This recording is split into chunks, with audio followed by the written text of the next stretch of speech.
Everyone, welcome to the channel. I am Simran Sahani और आज मैं आपको पढ़ाऊंगी क्लास 12 हिस्ट्री का chapter 4 thinkers, beliefs and building. तो ये चैप्टर स्टार्ट करने से पहले मैं आपको बता दूं, ये जो चैप्टर है हमारी हिस्ट्री की पहली बुक का आखिरी चैप्टर है और इससे पहले के हमारे जितने भी चैप्टर्स है, ब्रिक्स, बीट्स हो, किंग्स, फार्मर हो या किनशिप हो, यानी कि चैप्टर 1 2 3, वो भी मैं आपको पढ़ा चुकी हूँ। डिस्क्रिप्शन बॉक्स में गाइस हमारी प्लेलिस्ट लग चुकी है क्लास 12 हिस्ट्री के सिलेबस की, लेटेस्ट वीडियोस वहां पे आ चुकी है, जाके आप बाकी चैप्टर्स भी पढ़ सकते हो, ये भी और इससे आगे वाले भी। और सिर्फ हिस्ट्री नहीं, मैं अपने चैनल पे political, geography, eco, sociology and psychology भी पढ़ाती हूँ, तो सभी सब्जेक्ट्स आप जाके पढ़ सकते हो, वो भी बिल्कुल free of cost.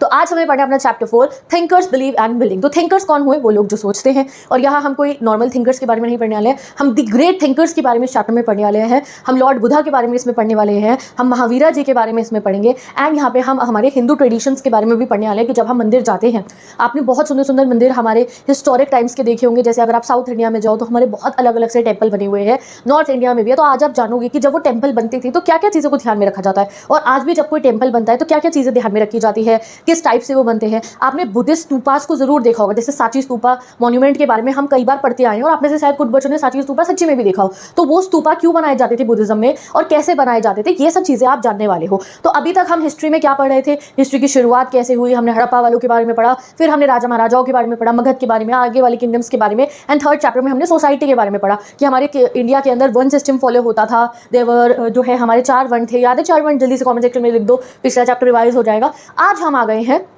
Time period वही है इस चैप्टर का भी, 600 BCE से 600 CE का, बट आज हम यहाँ पे और ज़्यादा जानेंगे अब लोगों के बिलीफ सिस्टम के बारे में। लोगों के बारे में जान लिया, राजाओं के बारे में जान लिया, अब उनकी थिंकिंग, जो उनकी सोच है उसके बारे में जानेंगे। तो थिंकर्स में हम पढ़ेंगे हमारे बुद्धा जी के बारे में, महावीरा जी के बारे में, उनकी बिलीफ्स के बारे में, एंड बिल्डिंग्स में हम पढ़ेंगे जो नई नई बिल्डिंग्स हमारे सामने आई। पता है हिस्ट्री इतनी इंटरेस्टिंग लगती ही क्यों है? क्योंकि हिस्ट्री में हमारे पास होते हैं मॉन्यूमेंट्स। हमें बचपन में हिस्ट्री में क्या पढ़ाया जाता था? ये मॉन्यूमेंट है, ये मॉन्यूमेंट है, ये मॉन्यूमेंट है। तो वो मॉन्यूमेंट्स ही तो सबसे ज़्यादा हमें कनेक्ट करते हैं हिस्ट्री से। तो आज हम बिल्डिंग्स के बारे में भी जानेंगे। तो एक आर्कियोलॉजिस्ट के लिए तो जैसे बर्थडे का सबसे स्पेशल गिफ्ट होता है ना, वो होता है जब कोई उसे मॉन्यूमेंट मिल जाए, तो हम या फिर कोई बिल्डिंग मिल जाए। तो तीनों ही चीज़ों को पढ़ते हुए आज हम चलेंगे इस चैप्टर में। तो ये चैप्टर हमें एक जर्नी पे ले जाता है, वो भी बिल्कुल 1000 सालों की। यहाँ पे हम देखेंगे अलग अलग फिलोसोफर्स की जो है पूरी की पूरी कहानियाँ, या आपको उन फिलोसोफर्स की सोच को हम जानेंगे। जैसे लॉर्ड बुद्धा की अगर मैं बात करूँ तो उनकी जो टीचिंग्स थी उनके बारे में आप जानोगे कि बुद्धिज्म में आखिर है क्या, बुद्धिज्म के आइडियाज डेवलप कैसे हुए, जैनिज्म के बारे में आप जानोगे। This is what we will study in this chapter.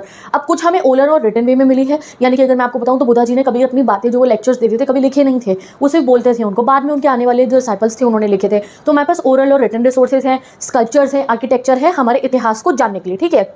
Now what are the sources historians will use here in this chapter? तो इस चैप्टर में हम लोग टेक्सचुअल रिसोर्सेज में बुद्धिस्ट टेक्स्ट यूज करेंगे, जैना टेक्स्ट जो होते हैं वो यूज करेंगे, और ब्राह्मणिकल टेक्स्ट जो रिटन है हमारे पास जैसे ऋग्वेद हो गया, ये सब यूज करने वाले हैं। मटीरियल एविडेंस में हम मॉन्यूमेंट्स देखेंगे, स्कल्पचर्स देखेंगे, और इंस्क्रिप्शन चैप्टर 2 में पढ़िए ना, जिसमें पत्थर पे कुछ गाड़ के लिखा होता है, वो हम रखने वाले हैं अपने जो है मटीरियल एविडेंस के अंदर। तो ये ना 1 मार्कर में क्वेश्चन आएगा कि इस चैप्टर के मटीरियल रिसोर्सेज कौन से हैं एंड टेक्सचुअल रिसोर्सेज कौन से हैं। 1 मार्कर क्वेश्चन है, तो जल्दी कमेंट सेक्शन में लिख दो।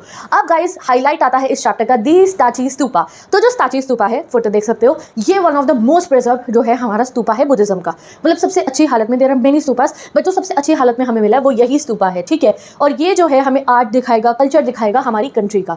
ओके, तो अब स्टार्ट करते हैं अपने इस चैप्टर को। पहला टॉपिक आता है अ ग्लिम्स ऑफ सांची। तो सांची कहाँ है? सांची भोपाल में एक जगह है, ठीक है। और सांची के अंदर जो है हमें सांची स्तूपा मिला था। अब सांची स्तूपा ढूंढा कैसे था? लोगों को पता चला कि यहाँ पे जो है कुछ मटीरियल एविडेंस मिला है। तो जो हमारे आर्कियोलॉजिकल सोसाइटी के पहले ASI के जनरल थे, कौन? एलेक्जेंडर कनिंघम, वो खुद जाते हैं सांची और उन्होंने खुद अपनी आंखों से देखा, जो गेटवेज वहाँ मिले, जो बाकी बुद्धा के स्टेचूज वहाँ पे मिले, उस सबको देखकर उन्हें समझ में आया कि अच्छा ये जो साइट है, ये जो जगह है, ये हिस्टोरिकली इंपॉर्टेंट है। और फिर वहाँ पे जाके जो है खुदाई होनी शुरू हुई, उसका प्रेजर्वेशन करवाना जो है फिर शुरू करवाया गया। तो अब आते हैं फाइनली अपने टॉपिक नंबर 1 पे, ग्लिम्पसेस ऑफ सांची। वो जो बॉक्स है वो एक सोर्स है, ठीक है। तो 19th सेंचुरी की बात है, Europeans were interested in the Sanchi stupa. Europeans का काफी इंटरेस्ट आ गया था सांची स्तूपा के अंदर, और फ्रेंच जो थे, यानी कि फ्रेंच लोग भी अब यहाँ पे आ चुके थे इंडिया के अंदर, उन्होंने शाहजहां बेगम से ना परमिशन ली कि वो जो गेटवे है, सांची स्तूपा की ना 4 गेटवेज है हर एक डायरेक्शन में, नॉर्थ, साउथ, ईस्ट, वेस्ट में। तो वो जो गेटवे है, वो एक गेटवे को वो कहते हैं कि हम प्लीज अपने वहां लेके जा सकते हैं क्या, म्यूजियम के अंदर रखने के लिए। और ब्रिटिश ने भी कहा, बट उनको जो है परमिशन नहीं दी जाती है। और वो क्या लेके गए? वो जो POP के बने हुए रेप्लिकास होते हैं ना,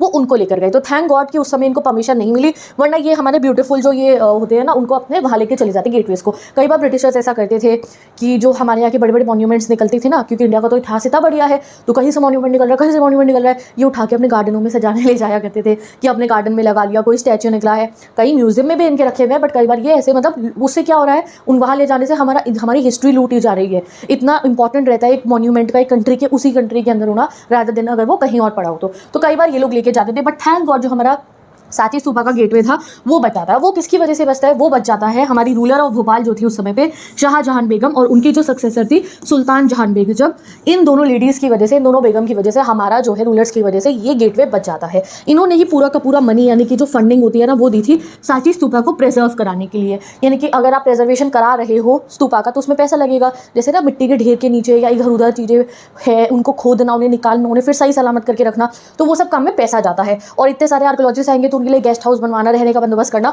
वो सब काम करे थे हमारे जो है सुल्तान जहां और शाहजहां बेगम ने। तभी जॉन मार्शल ने जब बुक लिखी थी सांची स्तूपा के ऊपर तो उन्होंने जो है सुल्तान जहां बेगम का नाम भी उसमें मेंशन करा था। म्यूजियम बनवाया उन्होंने गेस्ट के लिए, पब्लिकेशन जो बुक की हुई थी उस सब के लिए बहुत सारा पैसा इन्होंने दिया था। एंड इनकी वजह से जो है सक्सेसफुली जो सांची स्तूपा है वो रिस्टोर हो पाया। तो थैंक्स टू सुल्तान जहां बेगम और हमारी शाहजहां बेगम, दोनों की फोटो भी गिवन है हमारी बुक के अंदर। नाउ क्या ज़रूरत है हमारे को जो है इन मॉन्यूमेंट्स को रिकंस्ट्रक्ट करवाने की? तो गाइस ये हमें हमारी हिस्ट्री के बारे में पता रहती है। इससे हमें पता चलता है कि उस ज़माने में चीज़ें कैसी होती थी, लोगों के सोचने का सिस्टम क्या था। तो the sources to reconstruct culture development इस पीरियड में हमारे पे मेन यही रहेंगे, बुद्धिस्ट, जैन, ब्राह्मणिकल टेक्स्ट जो अलग अलग लैंग्वेज में लिखे हुए, और हमारे मटीरियल रिमेन। तो पहला मटीरियल रिमेन तो हमने देख भी लिया है जो है हमारा सांची स्तूपा। ठीक है, अब हम आगे चलते हैं। अब हम आगे हमारे को ये बता रखा है कि जैसे इंडिया में मैंने आपको कहा कि बुद्धिज्म डेवलप हो रहा था। ठीक है, बुद्धा के बारे में आपने जैसे पिछले चैप्टर में भी पढ़ा कि उन्होंने जो ब्राह्मण्स के बनाए गए धर्मसूत्रास में कुछ चीज़ें थी उन्हें क्वेश्चन करा था। जैसे उन्होंने कहा था वन सिस्टम फॉलो नहीं होना चाहिए। ही सेड दैट ये जो राजा बनना है ये पिछले चैप्टर में ये सोशल कॉन्ट्रैक्ट है, लोगों ने अपनी मर्जी से राजा को चुना था, बेस्ड ऑन बर्थ नहीं है ये चीज़। तो वो क्वेश्चन कर रहे थे ना, और भी बहुत सारी चीज़ें होती थी। अब लोग पूछते थे कि भाई हम इस दुनिया में कैसे हैं, जैसे आज तक हम कहते हैं ना big bang theory is there, ये क्या है क्या नहीं है, इंसान धरती पे कैसे, हम लोग आज भी क्वेश्चन करते हैं। तो ये वो टाइम था जब लोग भी ये सब क्वेश्चन करते रहते थे। तो जैसे इंडिया में बहुत बड़े बड़े थिंकर्स आ रहे थे, बाहर के देशों में भी आ रहे थे, जैसे कि ज़राथुस्त्रा इन ईरान। तो ये वन मार्कर में सब लिखते रहो, ये CUET में आएंगे क्वेश्चन सीधा। कॉन्गजी इन चाइना, ये एक बड़े थिंकर डेवलप हो रहे थे। सॉक्रेट्स, प्लेटो, एरिस्टो जो है ग्रीस में हो रहे थे। एंड महावीरा एंड गौतम बुद्धा जो थे वो इंडिया में हो रहे थे। ठीक है, अब ये लोगों का क्या काम था इन थिंकर्स का? They try to understand the mysteries of existence, कि भाई हम कैसे आए इस दुनिया के अंदर, हमारा यूनिवर्स के साथ क्या रिलेशनशिप है। ठीक है, और ये वो टाइम था जब बड़े बड़े राजा महाराजा और city all over the world develop हो रही थी। एंड ये वो भी टाइम था जिस समय पे हमारी कंट्री के अंदर जो है सोशो इकोनॉमिक लाइफ चेंज हो रही थी। गंगा वैली के किनारे पे लोगों का बसना शुरू हो रहा था, सिटी लाइफ बिगेन हो रही थी, समाज बस रहा था एक तरीके से आप कह सकते हो। ये 600 BC से 600 CE हड़प्पा हमने पढ़ लिया था, उसके बाद तो हम 600 BC से 600 CE की टाइमलाइन पे है ना। इस पूरे टाइमलाइन पे हम क्या पढ़े हैं? महाराजा किंगडम डेवलप हुए, लोग कैसे रहते थे। अब यहाँ हम पढ़े लोगों की सोच क्या थी। तो अब लोगों की सोच बदल रही थी, वो सोचते थे कि ये जो हम फॉलो कर रहे हैं हम क्यों कर रहे हैं, हम इस दुनिया में कैसे आए, हम ब्राह्मण्स की बात मान रहे हैं तो अच्छा हम ये क्यों मान रहे हैं, कई बार क्वेश्चन भी किए जाते थे। सो लेट्स पहला टॉपिक द सैक्रिफाइशियल ट्रेडिशन। ठीक है, तो हम जो है अपने वैदिक ट्रेडिशन के बारे में जानने के लिए हमारे पास एक बहुत सारे हमारे वेद्स हैं, उनमें से सबसे इंपॉर्टेंट वेद जिसके से हम वैदिक ट्रेडिशन के बारे में जानते हैं वो है गाइस हमारा ऋग्वेदा। ऋग्वेदा से हमें वैदिक ट्रेडिशंस के बारे में पता चलता है, यानी कि हमारा जो सनातन धर्म है और जो हमारी वैदिक ट्रेडिशंस जिस हिसाब से वेदास में लिखी गई हैं चीज़ें वो सब हमें यहाँ से पता चलती है। तो जो हमारा ऋग्वेदा है उसमें हिम्स गिवन है। हिम्स मतलब होता है गाइस, या हिम्स कह सकते हो आप, भजन इन द प्रेज ऑफ हमारे डेटीज, जो हमारे देवताज है ना, हमारे देवताओं को प्रेस करने के लिए उनके लिए हमारे बहुत सारे भजन गिवन हैं हमारे ऋग्वेदा के अंदर। जैसे अग्नि, इंद्र और सोम, तो अग्निदेव, इंद्रदेव, सोमदेव जो है उनके लिए काफ़ी सारे भजन, काफ़ी सारे गीत हमारे ऋग्वेदा के अंदर गिवन है। ठीक है, मैनी ऑफ देम जो है हम लोग चैंट करते हैं जब हम कोई सैक्रिफाइस परफॉर्म कर रहे होते हैं, यानी कि कोई यज्ञ हो रहा है, कोई जैसे जब कोई सैक्रिफाइसल ट्रेडिशन होता है, यानी कि जब बलि चढ़ाई जाती है तो उस समय पे उनको चैंट करा जाता है। अब पुराने ज़माने में पहले क्या होता था, पीपल कलेक्टिवली जो है क्या करते थे, सैक्रिफाइस किया करते थे, यानी कि पूरा गाँव इकट्ठा हुआ एंड देन वो जो है सैक्रिफाइस करके यानी कि बलि चढ़ा के जो है प्रे किया करते थे अपने कैटल के लिए कि उनकी जो कैटल है वो अच्छे से रहे, अपने लड़कों के लिए, अपनी गुड हेल्थ के लिए और जो है अपनी लॉन्ग लाइफ के लिए, इस सब के लिए सब लोग इकट्ठा किया करते थे अपना जो है सैक्रिफाइस, या जो यज्ञ करवाते थे इकट्ठे मिलकर कराते थे। गाँव हो गए, बहुत सारे लोग हो गए। बट देन धीरे धीरे जो है लोगों ने जो है अकेला भी, यानी कि जो एक फैमिली है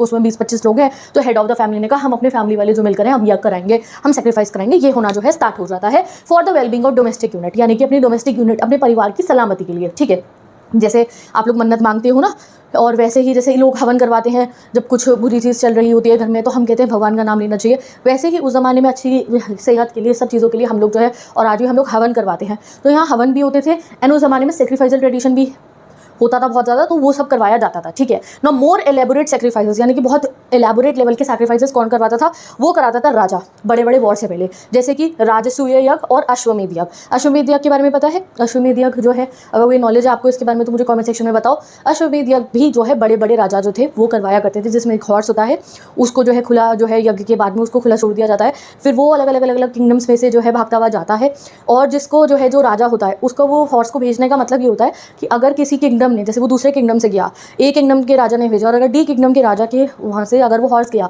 अगर उसने उसे रोक दिया तो मतलब वो उसे न्योता दे रहा है युद्ध का, और अगर उसने नहीं रोका तो मतलब वो उसकी शरण में आने को तैयार है। देन वो घोड़ा पूरा घूम के वापस अपने वहीं पे आता है। तो इस टाइप से हमारा अश्वमेध यज्ञ होता है। मैंने आपको बहुत सिंपल बताया है, बहुत इलेबोरेट हमारा ये रिचुअल होता है। तो अश्वमेध यज्ञ जो है बड़े बड़े राजा लोग जो है वो कराए जाते थे। It was only perform by the chiefs and the kings who depended on Brahmans to perform this ritual. और ये रिचुअल कौन करता था? ब्राह्मण्स करते थे। हमने चैप्टर 2 में पढ़ा भी था, 3 में सॉरी, कि according to one system sacrifices कौन परफॉर्म करेंगे? वो करते हैं हमारे ब्राह्मण्स। अब आता है टॉपिक 2.2 न्यू क्वेश्चन। अब धीरे धीरे जमाना बदल रहा था, देखते हो ना, जमाना बदलता है, लोग क्वेश्चन करने शुरू कर देते हैं।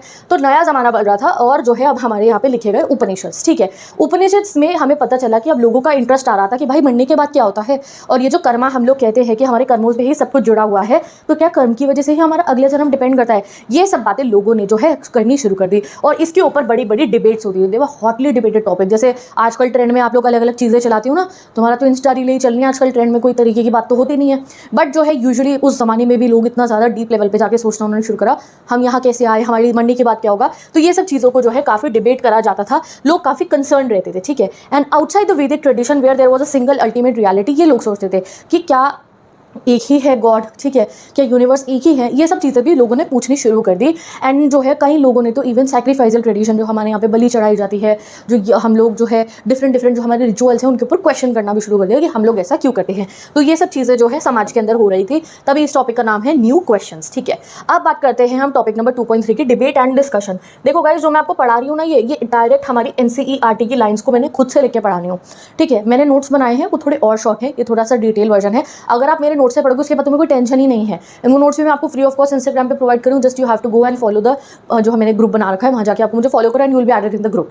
तो उससे आपको नोट्स मिल जाएंगे इंपॉर्टेंट क्वेश्चन के लिए। अच्छा, मैंने वीडियो के स्टार्टिंग में नहीं बताया, न्यू चैनल आ गया है सिमरन सहानी क्लास 12 ह्यूमैनिटीज़ वाले चैनल पे चैप्टर पढ़ाने के बाद क्वेश्चन आंसर, CVT के लिए MCQ, वो सब वहाँ आएगा। तो अगर आप ह्यूमैनिटीज़ के स्टूडेंट हो तो खाली इस चैनल को सब्सक्राइब नहीं करना है, उसको भी करना है, क्योंकि क्वेश्चन वगैरह हम वहीं पढ़ने वाले हैं। ठीक है, तो अब आते हैं टॉपिक 2.3 पे, डिबेट्स एंड डिस्कशन। तो जो बुद्धा टेक्स्ट थे उन्होंने हमें लाइफ के बारे में बताया बहुत सारा, एंड बहुत सारे डिबेट एंड डिस्कशंस के बारे में भी पता चला। ठीक है, actually there was 64 school of thoughts हमारी कंट्री के अंदर, एंड आप मेजरली कह सकते हो हमारे सब कॉन्टिनेंट में। स्कूल ऑफ थॉट मतलब लोगों की सोच। ठीक है, जैसे आजकल आप देखते हो सोच होती है, कम्युनिज्म हम सोच पढ़ते हैं, कैपिटलिज्म होता है मतलब सोसाइटी को चलाने की, जैसे डेमोक्रेसी भी क्या एक तरीका है हमारी कंट्री को चलाने का। दीज आर द थॉट्स ना, ठीक है, सिस्टम है। तो उस जमाने में 64 स्कूल ऑफ थॉट्स होती थी, और इसके ऊपर लोग डिबेट और डिस्कशन करते थे। एट दोज टाइम्स बड़ी बड़ी कुटाग्रशालाज बनी होती थी। कुटाग्रशाला मतलब होता था एक हट जिसका पॉइंटेड रूफ होता था। ठीक है, तो ऐसे कुटाग्रशाला बनी होती थी, और एक लीडर होते थे, यानी कि एक थिंकर हो गए, और उनके साथ में उनके बहुत सारे चेले चपाटे होते थे। ठीक है, अब ये मैं कह लूँ ये एक स्कूल ऑफ थॉट के हैं,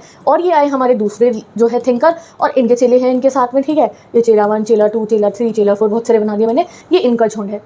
अब ये मिलके करते थे कुटाग्रशाला में अपनी बैटल। ठीक है, बैटल में क्या होता था, हाथापाई नहीं करेंगे, ये लोग बहुत महान थिंकर होते थे, ये अपनी सोच बताते थे, ये अपनी सोच बताते थे, और दोनों में से जिसकी सोच सामने वाले को बढ़िया लगती थी वो माइक ड्रॉप कर देता था। ठीक है, यानी कि सपोज करो ए वाले ने जो बताया उससे बी वाले भी इंप्रेस हो गए कि नहीं यार मेरे से अच्छी सोच तो आपकी है, मैं तो आपका सपोर्ट करता हूँ। तो क्या होगा, इनके जितने भी डिसाइपल्स हैं ये इनके हो जाएंगे, और इनकी टीम और बड़ी हो जाएगी। तो ऐसा चलता था सिस्टम कुटाग्रशाला के अंदर, कि डिबेट्स होते थे, डिस्कशन होते थे। कई बार ऐसा होता था कि फॉलोअर्स जो होते थे ना दूसरे वाले के, उसको सामने वाले की बात अच्छी, तो फॉलोअर्स वहाँ पहुँच जाते थे, तो उससे ऑब्वियसली विन हो गया कि उनकी थिंकिंग ज़्यादा बेटर है। ठीक है, तो ऐसे ही मैनी ऑफ द टीचर्स में से 2 टीचर्स के बारे में हमें चैप्टर में पढ़ने वाले हैं, महावीरा जी एंड हमारे लॉर्ड बुद्धा जी। उन्होंने क्वेश्चन करा था अथॉरिटी ऑफ द वेदास को, एंड स्पेशली जो हमारा वन सिस्टम था उनको भी उन्होंने जो है क्या करा, क्वेश्चन करा था, कि जो वेदास में लिखा गया है उसको जो है उन्होंने काफ़ी बार क्वेश्चन करा। They said man and women strive to attain liberation. उन्होंने कहा कि अगर आप लोगों को मोक्ष की प्राप्ति चाहिए, इस कर्म के जो साइकिल है हमारी, कि हम पैदा होंगे, फिर ये दुनिया देखी, फिर दोबारा जैसे कहते हैं ना, इतनी सारी योनियों में से निकल कर हम आते हैं। ठीक है, बहुत सारे लाइफ के बाद हमें ये इंसान जन्म मिलता है। तो वो कहते हैं कि अगर आपको इससे मुक्ति चाहिए तो उसके लिए आप लोगों को पेनेंस करना पड़ेगा। ठीक है, यानी कि तुम लोगों को कड़ी परिश्रम तपस्या करनी पड़ेगी, तब आप इससे मुक्त हो सकते हो। और उन्होंने ये कहा था दैट इस चीज़ पे जो है कोई डिपेंड नहीं करता है कि उनका कौन सी कास्ट के हैं, कौन से जेंडर के हैं, जो चाहे, जो अगर तपस्या करना चाहे वो ये करके इस साइकिल से अपने आप को मुक्त करा सकता है, ये उनका कहना था। तो चलो आगे पढ़ते हैं उनकी थिंकिंग्स के बारे में और डिटेल में। अब बुद्धा की थिंकिंग्स जो है उसके बारे में हमें कैसे पता चलता है। अब अगर ये ब्लू बॉक्स आप ऐसे पढ़ रहे होगे बहुत सारे बच्चे इस ब्लू बॉक्स को छोड़ देंगे कि दीदी ये तो वाइट वाले पोर्शन में नहीं है, हमने नहीं पढ़ा, बट पढ़ना है क्योंकि यहाँ से सीयूईटी में क्वेश्चन आते हैं। अब बुधा जी जो थे ना गाइस, उन्होंने तो अपने बहुत सारे लेक्चर्स दिए थे, बट बुधा कभी भी अपने लेक्चर्स को लिखवाया नहीं करते थे। बट जब वो चले गए बुधा जी, ठीक है, उसके बाद में जो उनके डिसाइपल्स थे उन्होंने उनकी बातों को लिखना शुरू करा, और जो उन्होंने लिखा 3 बुक्स में डेवलप कर दिया, ठीक है। और उन तीनों बुक्स में से जो है गाइस, उनको कहा जाता है त्रिपताकास। त्रिपताकास मतलब होता है बेसिकली 3 बास्केट, ठीक है, बास्केट जिसमें नॉलेज भरी पड़ी है, बट काइंड ऑफ वो है बुक। तो जो पहली पिताका है उसका नाम है विनया पताका। इसमें इंक्लूड है rules and regulation for those who join हमारा संघ, यानी कि जो लोग संघ को ज्वाइन करते हैं ना, उसके रूल्स एंड रेगुलेशन गिवन है, यानी कि जो लोग बुद्धिस्ट मॉन्क बनते हैं वो गिवन है उसके अंदर। देन एक और है जिसका नाम है सुत्त पिताका, जिसमें गिवन है बुद्धा जी की टीचिंग, जो मैंने आपको लास्ट चैप्टर में पढ़ाई थी, 3rd वाले में था, सोशल कॉन्ट्रैक्ट थ्योरी हमने पढ़ी थी, जहाँ बुद्धा ने कहा था कि जो है ये जो हमने सोसाइटी में राजा बनाया वो हमारी खुद की चॉइस है। एंड लास्ट होती है Abhidhamma Pitaka, deals with the philosophical matter. यहाँ फिलोसफी सही गलत ये सब उसमें पढ़ाया जाता है हमारे को। तो बुद्धा के स्कॉलर्स ने ये तीनों किताबें लिखी थी, कॉमेंट सेक्शन में लिख दो और याद रखना। देन जब श्रीलंका के अंदर जो है बुद्धिज्म स्प्रेड होके जाता है, तो उन्होंने भी 2 और जो है लिखी थी पिताकास। एक का नाम था दीपावस्मा, यानी कि क्रॉनिकल ऑफ द आइलैंड, क्योंकि श्रीलंका एक आइलैंड नेशन है तो उन्होंने लिखी थी। और एक महावंसमा, जिसका मतलब है द ग्रेट क्रॉनिकल, ठीक है, मैं भी प्रोनाउंस गलत करूँ, 2 वहाँ भी लिखी गई थी। तो ये आपको याद रखना है। एंड यू नो जो चाइनीज पिलग्रिम्स आते थे, मैंने आपको लास्ट चैप्टर में पढ़ाया था, फाजियान, जुआनजैन, ये घूमने आते थे चाइना से इंडिया। क्यों आते थे? दे वर बुद्धिस्ट, ठीक है, चाइना में भी बुद्धिज्म फैल गया, तो वो यहाँ इन पिताकास को ही पढ़ने आते थे कि यहाँ पे हमें बुद्धा की लिखी हुई पिताकास जो है, बुद्धा की बताई हुई पिताकास जो है, उनका ज्ञान मिलेगा। तो इसलिए चाइना से बहुत ट्रैवलर्स आते थे यहाँ पे इंडिया के अंदर। एंड हमारे पास सेवरल मैन्यूस्क्रिप्ट्स हैं आज की डेट में भी उन सभी पिताकास की। चलिए आगे बढ़ते हैं। अब बुद्धा जी के बारे में हम वापस लौट के फिर से पढ़ेंगे। अब आता है topic 3, beyond worldly pleasure, the measure of message of हमारा महावीरा जी, ठीक है। तो महावीरा जी के बारे में हम पढ़ेंगे, तो समझ जाओ आप हम जैनिज्म के बारे में पढ़ने वाले हैं, ठीक है। तो मैसेज ऑफ महावीरा या फिलोसफी ऑफ जैनिज्म में हम क्या पढ़ेंगे? तो जो बेसिक फिलोसफी है जैनिज्म की, वो महावीरा से पहले भी एग्जिस्ट करती थी गाइस हमारी सोसाइटी में। आपको पता है ना जैनिज्म की बेसिक फिलोसफी क्या है, कि हमें किसी को चोट नहीं पहुंचानी है, चाहे वो पत्थर ही क्यों ना हो, चाहे वो एक कीड़ा मच्छर ही क्यों ना हो, उनके अंदर भी जान है, हमें चोट नहीं पहुंचानी है। बेसिक फिलोसफी है, हमें सच और सच्चाई के रास्ते पे चलना है। तो वो ना ऐसा नहीं है कि महावीरा के आने पे ही आई थी, उनसे पहले भी ये एग्जिस्ट करती थी। अब कैसे करती थी तो चलो पढ़ते हैं। तो before the birth of Mahavira, Mahavira का नाम क्या है? वर्धमाना, ठीक है। वर्धमाना ही कौन है? हमारे महावीरा जी। तो उनके बर्थ से भी पहले, ठीक है, in the 6th century BCE, according to Jain tradition, Mahavira से पहले 23 और टीचर्स होते थे। टीचर्स को कहा जाता था तब तीर्थांकर्स, ठीक है, तीर्थांकर्स 23 और थे। तो वहाँ से चलती हुई आ रही थी ये पूरी आइडियोलॉजी, और महावीरा जी ने इसको कंटिन्यू करा था, ठीक है। Literally those who guide main across the river of existence. और तीर्थांकर्स का मतलब क्या होता है? वो लोग जो लोगों को गाइड करेंगे एग्जिस्टेंस करने के लिए, यानी कि जिंदगी जीने के लिए, ठीक है जी। तो तीर्थांकर्स कौन हुए? टीचर नहीं कहेंगे हम सिंपली, ये वो लोग थे जो हमें गाइड करते थे कि हम कैसे जिए। द मोस्ट इंपॉर्टेंट आइडिया क्या है हमारे अब जैनिज्म के? तो ये एग्जाम में क्वेश्चन आएगा, ये जो मैंने यहाँ पे 5 पॉइंट्स लिखे हैं, ये डायरेक्ट आएगा आपके लॉन्ग क्वेश्चन में। तो ये आपको जरूर लर्न करने हैं हर बच्चे को अच्छे से। चलो इन्हें लर्न करते हैं, अभी लर्न हो जाएंगे। तो most important idea of Jainism is that entire world is animated. Animated मतलब लाइफ है, जान है, सोल है, जिंदगी है पूरे दुनिया में। Even stones, rocks, waters have life. Vardhamana who came to be known as Mahavira in the 6th century BCE, Vardhamana जिनको हम महावीरा कहने लगे 6th सेंचुरी BCE से, उनके अकॉर्डिंग जो है हम आगे पढ़ेंगे। और यही बात यहाँ रिपीट मैंने कर दिया दैट उनसे पहले भी 23 और टीचर्स थे जिनकी आइडियोलॉजी को उन्होंने आगे बढ़ाया। The most important idea Jainism में यही है कि पूरा वर्ल्ड हमारा एनिमेटेड है, हर चीज़ में लाइफ है। दूसरा क्या है? Non injury to living beings. हमें जिस इंसान में जान है, एनिमल है, ह्यूमन है, प्लांट है, इंसेक्ट है, उनको हमें चोट नहीं पहुंचानी है। In fact the principle of ahimsa यानी कि non violence emphasised within the Jainism has left mark on Indian thinking. तो ये जो थिंकिंग हम ना इंडियंस की होती है कि यार हम हमारे अगर किताब भी नीचे गिर जाए तो हम उसे ऐसे सर पे लगाते हैं। और सिर्फ किताब नहीं, कई बार मैंने ऐसे देखा है बॉटल भी अगर नीचे गिर जाती है ना तो भी हम सर पे लगा लेते हैं, क्योंकि गाइस ये हम इंडियंस की थिंकिंग है कि वो हर चीज़ में कहीं ना कहीं हम लोगों के अंदर ये थिंकिंग है। ऐसा नहीं है कि खाली विद्या को ही या खाली पैसों को ही हम ऐसे चीज़ें करेंगे, नहीं। कई बार हमने देखा होगा, तुम लोगों ने देखा होगा दैट हम काफ़ी ना बाहर के अगर हम देशों से देखें लोगों से, तो हमारे में थोड़ा इमोशन ज़्यादा होते हैं, रिस्पेक्ट ज़्यादा होती है कहीं ना कहीं। तो वो सब क्यों होती है? हम जूते लेके बेड पे कभी भी नहीं चढ़ेंगे, क्यों? हमें अच्छा नहीं लगेगी वो चीज़। और भी बहुत सारी चीज़ें होती है जैसे कि हम वो चीज़ नहीं करते, क्यों? क्योंकि कहीं ना कहीं ये जो थिंकिंग है कि हमें नॉन वायलेंस रखना है, ये हमारी इंडियन सोल के अंदर, ये हमारे जेनेटिक्स में फिक्स होती है। क्योंकि ये सब हमारी कंट्री, चाहे हम इवन दो अगर हम जैनिज्म को फॉलो नहीं कर रहे हैं, हम किसी और रिलीजन के ही क्यों ना हो, बट ये तो हम सभी सब कॉन्टिनेंट के लोग, तो कहीं ना कहीं ये चीज़ें इंडियन थिंकिंग के अंदर हमारे पूर्वजों ने ये बातें सीख रखी थी और वो हम तक आई हैं। चाहे हम कोई धर्म फॉलो कर रहे हो, चाहे हम किसी भी रिलीजन के हो, बट स्टिल एक इंसानियत ये थे ना, वो हमने ज़रूर सीख रखी है इंडियंस ने, ठीक है। तो अकॉर्डिंग टू जैना teaching the cycle of birth and rebirth shape through Karma. और एक ये मोस्ट इंपॉर्टेंट है कि जो बर्थ और रीबर्थ है, कि आप कौन से अगले जन्म में आप अमीर होगे, गरीब होगे, कैसे होगे, वो सब डिपेंड करता है आपके इस जन्म के कर्म पे। अच्छे कर्म करोगे तो अगले जीवन में अच्छा जन्म मिलेगा, नहीं करोगे तो भैया नहीं मिलेगा, ठीक है। एंड अगर आपको इससे मुक्ति पानी है कि आप ये कर्मा की साइकिल से बाहर निकलो, तो आपको एस्केटिज्म यानी कि तपस्या और पेनेंस यानी कि कड़ी तपस्या करनी पड़ेगी, जिससे आप अपने आप को इस साइकिल से जो है निकाल लो बाहर। और वो आप सिर्फ तभी कर सकते हो जब आप ये संसार को छोड़ के एक मॉन्क बनोगे या फिर नन बनोगे, तो ही आप वो कर सकते हो। तो ये है 5 प्रिंसिपल जैनिज्म के 1 2 3 4 5 जो आपको बहुत अच्छे से लर्न करने हैं। डन।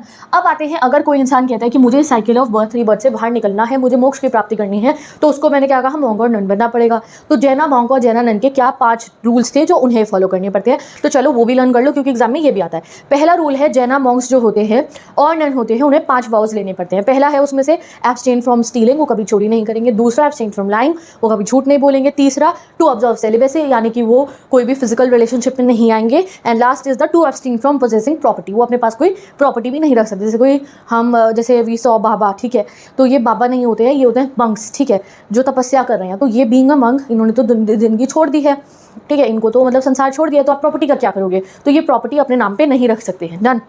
चलो आगे बढ़ते हैं। The spread of Jainism, India में स्प्रेड ऑफ जैनिज्म कैसे हुआ, तो स्प्रेड ऑफ जैनिज्म इंडिया में बहुत पार्ट में हुआ। जैसे कि बुद्धिज्म बहुत ज़्यादा स्प्रेड हुआ, श्रीलंका तक में हुआ, चाइना में हुआ, मंगोलिया तक पहुंच गया था। तो वैसे ही जैनिज्म भी बहुत ज़्यादा स्प्रेड हुआ विद इन इंडिया, ठीक है। इनफैक्ट तमिलनाडु तक, यानी कि तमिल जो हमारा पूरा रीजन है, तमिल जब हम लिखते हैं तो मतलब तमिलनाडु नहीं है, most of the southern reason अगर हम कह सकते हैं, वहाँ पूरे में जो है हमारा बुद्धिज्म स्प्रेड हुआ था, ठीक है। और बहुत सारी प्राकृत, संस्कृत एंड तमिल लैंग्वेजेस के अंदर हमें जैना टीचिंग्स की भी मैन्यूस्क्रिप्ट्स जो है वो मिली है, यानी कि प्राकृत भाषा बोलने वाले लोग भी जैनिज्म फॉलो करते थे, संस्कृत वाले भी एंड तमिल बोलने वाले भी, ठीक है जी। और वो अलग अलग जैना टेम्पल्स के अंदर जो है प्रिजर्व करके रखी गई है। स्टोन स्ट्रक्चर्स, बहुत सारे स्टोन स्ट्रक्चर जो हमारे तीर्थंकर्स हैं, महावीरा जी के स्टोन स्ट्रक्चर्स, वो हमें बहुत सारी जगहों से मिले हैं एंड उनको अब अलग अलग मंदिरों में जो है सजा कर रखा गया है, ठीक है जी। चलिए अब आता है हमारा नेक्स्ट टॉपिक गाइस। ये देखो, ये एक मैन्यूस्क्रिप्ट होगी, मैंने लिख नहीं रखा, शायद जैना टेक्स्ट की है या बुद्धिस्ट टेक्स्ट की है, बुक में से आप पढ़ के मुझे बता देना, ठीक है। चलो अब आगे आते हैं, the Buddha and the quest for enlightenment. अब हम वापस आते हैं बुद्धा जी के ऊपर, ठीक है। तो स्प्रेड ऑफ बुद्धिज्म तो सबसे ज़्यादा इन्फ्लुएंशियल था, इंडिया ही नहीं, China, Korea, Japan, Central Asia, Sri Lanka, Myanmar, Thailand, Indonesia, हर जगह बुद्धिज्म स्प्रेड हुआ। तो चलो पढ़ते हैं बुद्धा जी की कहानी की शुरुआत कैसे हुई थी। तो अब पढ़ते हैं हम हमारे बुद्धा जी के बारे में। तो आपको पता ही होगा कि बुद्धा जो है वो एक राजा के बेटे थे, और राजा नहीं बल्कि वो एक चीफ के बेटे थे, जो साक्या क्लैन था ना, उनके चीफ के वो बेटे थे, ठीक है। राजकुमारी थे, आप एक तरीके से ये कह सकते हो बुद्धा जी। मतलब वो एक नॉर्मल बच्चे नहीं थे, he was a prince. But उनको ना, मतलब जब वो पैदा हुए थे, मैं अभी बता देती हूँ, ये बुक में आ गई मैंने, जब वो पैदा हुए थे तो उनकी मम्मा जो है वो, उनकी डेथ हो गई थी, ठीक है। और जब वो पैदा हुए थे, उनकी जो है उनको पाला गया था, किसी और ने उनको पाला था, ठीक है। तो जो है बुद्धा जी जो थे हमारे, जब वो पैदा ही हुए थे तो एक बहुत बड़ी भविष्यवाणी करी थी। जैसे राजा महाराजाओं के बच्चे होते हैं ना, जैसे टाइगर किंग चैप्टर में आपने पढ़ा, टाइगर किंग के लिए भविष्यवाणी करने के लिए आए थे वो सारे फिलोसोफर्स और एस्ट्रोलॉजर, वैसे ही जब भी राजकुमार पैदा होते हैं तो वो आते हैं। तो उन्होंने बताया था एस्ट्रोलॉजर ने कि या तो ये बहुत बड़े ऐसे सम्राट बन जाएंगे जो मतलब पूरे देश पे ही मतलब कि रूल करेंगे, इतने बड़े रूलर बनेंगे ये लॉर्ड बुद्धा जो है हमारे, इतने बड़े बनेंगे कि पूरा देश जो है, क्या पूरा का पूरा वर्ल्ड जो है ना, मतलब पूरा का पूरा वो इनकी बात सुनेगा, इतने बड़े राजा ये बन जाएंगे। या फिर ये संसार को छोड़ देंगे बिल्कुल ही और ये एक मंक बन जाएंगे। ये उन्होंने भविष्यवाणी कर दी थी कि अगर ये कुछ दुख पीड़ा देखेंगे तो ये एक मंक बन जाएंगे, ये राजपाट नहीं संभालेंगे, ये बात उन्होंने कह दी थी। तो उनके पापा उन्हें गार्ड करके रखते थे, यानी कि संभाल के कमरे में अपने बच्चे को बंद करके रखते थे कि उसको पता ना चल जाए कि लोग मरते हैं या लोगों को बुखार भी चढ़ता है। तो उनके पापा उनको बचा के रखते थे दुनिया के दुख दर्दों से। अब वो थोड़े बड़े हो जाते हैं, जब बुद्धा की शादी भी हो चुकी थी, उनका बच्चा भी था, उसके आसपास की बातें, लगभग आई थिंक 24 ईयर्स लिखा होता है, क्या लिखा होता है आप सर्च करना। तो वो एक दिन अपने चैरिटर को, यानी कि जो उनका घोड़ा चलाने वाला होता है, उसको कहते हैं मुझे बाहर तुम घुमा के लाओ, और वो बाहर उनके साथ घूमने चले जाते हैं। तो वो जैसे ही अपने महल से बाहर निकलते हैं तब उनको ट्रोमैटिक चीज़ें देखती हैं। पहले उन्होंने एक बूढ़ा आदमी देखा तो उन्हें ओल्ड, मतलब कि हम ऐसे ओल्ड भी होते हैं, उन्हें समझ में आया। देन उन्होंने जो है एक सिक मैन देखा, यानी कि एक बीमार व्यक्ति देखा, तो उन्हें बीमारी का एहसास हुआ कि अच्छा ये चीज़ भी होती है दुनिया में। देन उन्होंने एक कॉर्प्स, यानी कि एक डेड बॉडी देखी, एक लाश देखी, तो उन्हें और समझ में आता है। एंड देन उन्होंने जो है एक मंक देखा था लास्ट में जो भिक्षा मांग रहा था। तो बुद्धा को तब समझ में आया कि जो हमारी बॉडी है ये डिके ही होगी, एक दिन इसको हमने नष्ट ही हो जाना है। और उस दिन उन्होंने कि हमारी जो लाइफ का क्या सच है, कि हम इस धरती पर आए हैं तो क्या काम है हमारा, कहाँ से आए हम, क्या है कैसे है, वो सबको जानने के लिए वो अपना पूरा का पूरा राजपाट छोड़ देते हैं एंड टू सर्च एनलाइटनमेंट वो निकल पड़ते हैं, ठीक है। वो 7 सालों तक बुद्धा ने वॉन्डर करा, इधर से उधर, बहुत तपस्या करी और उन्हें तब तक कुछ समझ में नहीं आया था। फिर एक दिन वो एक ट्री के नीचे बैठते हैं, जो शायद एक पीपल का पेड़ था, और उसके नीचे बैठ के वो प्रण लेते हैं कि जब तक उन्हें एनलाइटनमेंट हासिल नहीं होगी वो वहाँ से नहीं उठेंगे। कुछ ही दिन हुए, मतलब 7 दिन हुए थे लगातार, और उन 7 दिनों के अंदर ही बुद्धा ने कड़ी तपस्या करी, ना खाना खाया ना कुछ करा, आग भी नहीं खोली अपनी, जो होगा उन्होंने कहा हो जाए, बट जब तक अब मुझे समझ में नहीं आएगा मैं यहाँ से नहीं उठूंगा। In within 7 days Buddha ji को एनलाइटनमेंट मिल जाता है। और उस दिन से हमने उन्हें क्या कहा, बुद्धा, द इनलाइटेंड। बुद्धा मतलब क्या हुआ, जिसको सारी बुद्धि है, जिसको सारा ज्ञान है, जिनको पता है क्या है दुनिया, दुनिया के बाद क्या है, ही न्यू एवरीथिंग, ठीक है। तो उसके बाद से जो है हम उनको बुद्धा कहने लग गए। एंड देन वो जो एरिया जो जहाँ पे उनको वो मिला था, क्या कहते हैं, इनलाइटनमेंट मिला था, जहाँ पे उन्होंने तपस्या करी थी, वो सब जगहों की अलग अलग सिग्निफिकेंस है बुद्धिज्म के अंदर, और वो सब जगह इंडिया में ही है। तो उसके बारे में भी अब हम पढ़ने वाले हैं, ठीक है। तो चलो अब हम आगे पढ़ते हैं। तो लाइफ ऑफ बुद्धा, ये सब मैं आपको बता चुकी हूँ, अकॉर्डिंग टू ट्रेडिशन वो वहाँ गए थे, और ये सब मैंने गाइज आपको बता दिया है, डन। अब आगे पढ़ते हैं the teachings of the Buddha. तो मैंने आपको बता दिया कि teachings of the Buddha given है सुत्त पिताका के अंदर, ठीक है। तो काफ़ी सारी स्टोरीज गिवन है बुद्धा की टीचिंग्स की। कुछ में ऐसे गिवन है कि उन्होंने मिरेकल कर दिया, बट वो मिरेकल वैसे करते नहीं थे, वो एक सच्चाई की बातों पे चलते थे, सुपर नेचुरल चीज़ों पे तो वो कभी भी नहीं चलते थे। जैसे कि हमारे को एक स्टोरी गिवन है कि वहाँ पे एक औरत आती है उनके पास, हमने 10th में भी ये चैप्टर में पढ़ा था, अपने मरे हुए बच्चे को लेकर, कीसा गॉट में, अगर आपको याद हो। तो वो आके उन्हें क्या कहते हैं कि आप मेरे बच्चे को जिंदा कर दो। तो वो उन्हें कहते हैं कि मैं कोई जादू नहीं कर सकता, वो तो थोड़ी करते। तो उन्हें कहते हैं काम करो, मस्टर्ड का सीड्स लेकर आओ किसी के घर से। तो वो जा रही होती हैं और कहते हैं मस्टर्ड का सीड उस घर से लेकर आना, सरसों के दाने, जिनके घर में कोई मरा ना हो। वो पूरे शहर घूम के मस्टर्ड सीड मांगने जाती है उनसे, जिनके घर कोई मरा ना हो। तो कोई दरवाज़ा उन्हें ऐसा नहीं मिलता है। तो उनको फिर समझ में आ जाता है कि ये खाली उनके साथ नहीं हुआ है कि उनका कोई प्यार करने वाला इंसान मर गया या उनका बच्चा मर गया, ये तो सबके साथ ही होता है। तो उनको उस लेडी को समझ में आता है। तो रादर देन वो जादू टोना करके दिखाएं, वो प्रिंसिपल सिखाते थे लोगों को, सच्चाई सिखाते थे लाइफ की। तो these stories were narrated in language spoken by ordinary people so that these could be easily understood. जैसे मैंने आपको ये बताई है ना, हमने बताई है जैसे आपको ये स्टोरी की, ऐसे हुआ ऐसे हुआ, वैसे उस जमाने में लोग ये बोल के बताते थे कि बुद्धा के पास कीसा गॉट में गई थी, ऐसे हुआ ऐसे हुआ ऐसे हुआ। बाद में लोगों ने इसको सुत्त पिताका में लिखा, ठीक है। चलिए अब आगे चलते हैं। According to Buddhist philosophy the world is transient. अब बुद्धा जी की फिलोसफी क्या है, अनिका, ठीक है, एंड कॉन्स्टेंटली चेंज। ट्रांसिएंट मतलब होता है टेम्परेरी। उन्होंने कहा वर्ल्ड टेम्परेरी है, फल लगा है पेड़ पे टूटेगा, बर्तन है मिट्टी का टूटेगा, एक राजा है तो वो भी मरेगा, गरीब इंसान है तो वो भी मरेगा। तो everything is Anika, everything is transient and constantly changing. चीज़ें हर समय चेंज होती रहती है। It is also called soulless, ठीक है। पूरी दुनिया क्या है, अनंत है, हमें नहीं पता, हमें तो यूनिवर्स ही नहीं पता कितना बड़ा है। तो देयर इज नथिंग परमानेंट और इटर्नल इन इट। दुनिया हमेशा बदलती रहेगी, जो आया है वो जाएगा। एंड इस ट्रांसिएंट वर्ल्ड में, इस बदलती दुनिया में, दुख जो सौरव है वो हमारा पार्ट है। ऐसा नहीं है कि कोई भी आदमी इस दुनिया में अगर आए तो उसे कभी दुख का एहसास हुआ ही ना हो, भले ही वो कितना अमीर हो, भले ही वो कितना स्ट्रांग हो, लकी हो, फैमिली है उस पर, फेम है उस पर, पैसा है, बट कभी ना कभी दुख का एहसास तो उसे भी हुआ होगा। कोई अपना तो उसका भी खोया होगा। तो उन्होंने कहा कि दुख को हम अपनी लाइफ से दूर नहीं कर सकते हैं, but by following path of moderation. But अगर हम मॉडरेशन का पाथ लेंगे between severe penance and self indulgence, हम लोग जो है इन वर्ल्डली ट्रबल से बाहर आ सकते हैं। बट अगर आप चाहते हो कि मुझे दुख नहीं, मुझे दुख का एहसास नहीं करना है, मुझे कभी अपनी लाइफ में दुखी नहीं होना है, तो आपको क्या करना होगा, अटैचमेंट्स को हटाना होगा अपनी लाइफ से, ठीक है। दुख कब होता है, जब कोई प्यारी चीज़ टूट जाए, खो जाए। तो अगर हम किसी से प्यार करेंगे ही नहीं, अटैचमेंट करेंगे ही नहीं, तो दुख कहाँ से होगा। तो ये उन्होंने, और वो कौन कर सकते हैं, बड़े बड़े तपस्वी जिनका लगाव ही नहीं होता किसी से, मोह माया कहते हैं ना। तो वो हमें तभी होगा जब हम लगाव करना छोड़ देंगे किसी भी चीज़ से। तो in the earliest form of Buddhism whether God existed और नॉट वॉज इरेलीवेंट। तो बुद्धा जी की तो शुरू की टीचिंग्स हमने पढ़ी। बुद्धा जी ने कभी नहीं कहा कि गॉड नहीं है, उन्होंने नहीं कहा, ना हमें ये सुनने को मिला, या गॉड है या नहीं है इस पे बातचीत भी नहीं सुनने को मिली, ये बुद्धा जी ने तो नहीं कहा था, ठीक है।